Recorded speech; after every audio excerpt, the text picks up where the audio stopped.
Hi అండి అందరికీ. మీకు విషయం చెప్పాలనుకుంటున్నారు. ఈరోజు రియల్ స్టోరీ అనమాట, నిజంగా జరిగింది ఇది స్టోరీ. ఒక లేడీ బైక్ మీద వెళ్తూ ఉంటుంది జాబ్ నుంచి. వెళ్ళే దారిలో పడిపోయింది అనమాట. బైక్ మీద నుంచి స్లో ఉండడం వల్ల పెద్దగా దెబ్బలేం తగలలేదు. లేచి బైక్ డ్రైవ్ చేసుకుంటూ ఆలోచిస్తుంది, అయ్యో ఈరోజు కింద పడిపోయి నాకు ఏమన్నా అయి ఉంటే నా పిల్లల పరిస్థితి ఏమయ్యేది, నా హస్బెండ్ ఏమయ్యేవాడు, నా ఫ్యామిలీ ఏమైపోయేది, వాళ్ళని ఎవరు చూసుకునే వాళ్ళు అనుకుంటూ ఆలోచించుకుంటూ వెళ్తుందనమాట. మరి నేను కింద పడ్డాను, నాకు ఏమైనా దెబ్బలు తగిలాయా, లేకపోతే ఏమన్నా అయ్యిందా, ఏమన్నా ఫ్రాక్చర్ అయ్యిందా, ఏది అసలు ఆలోచించకుండా పిల్లల గురించి ఆలోచించుకుంటూ ఇంటికి వెళ్ళిపోయింది అనమాట. ఇంటికి వెళ్ళేసరికి పిల్లలు ఏం తిన్నారా అని చెప్పి గబగబా వెళ్ళి మరి ఇంట్లో వాళ్ళ హస్బెండ్కి పిల్లలకి వంట చేసి ఏమైనా చిన్న చిన్న పనులు ఉంటే అవన్నీ చేసుకుని ఫ్రెష్ అప్ అయి పడుకునేసరికి మెల్లగా అప్పుడు కాలు నొప్పి వస్తుంది అనమాట. కాలు నొప్పి వస్తుంది, గీరుకొని పోయి ఉంటుంది కదా, ఆ గీరుకొని పోయింది కూడా మండుతుంది అనమాట. యాక్చువల్గా పడుకునేటప్పుడు గుర్తొచ్చింది ఏంటంటే, ఆమె బండి మించి కింద పడ్డ సంగతి అప్పుడు గుర్తొచ్చింది అనమాట.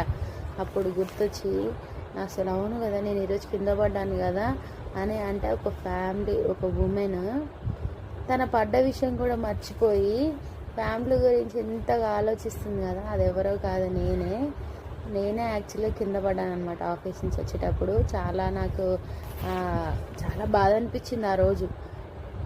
ఇదంతా నాకే కాదు, చాలామంది లేడీస్ ఇంతే ఉంటారు. అంటే ఫ్యామిలీ కోసమే, ఫ్యామిలీ నా పైన డిపెండ్ అయి ఉంటారు. పిల్లలు, హస్బెండ్, నేనే చేసి పెట్టాలి వాళ్ళకి.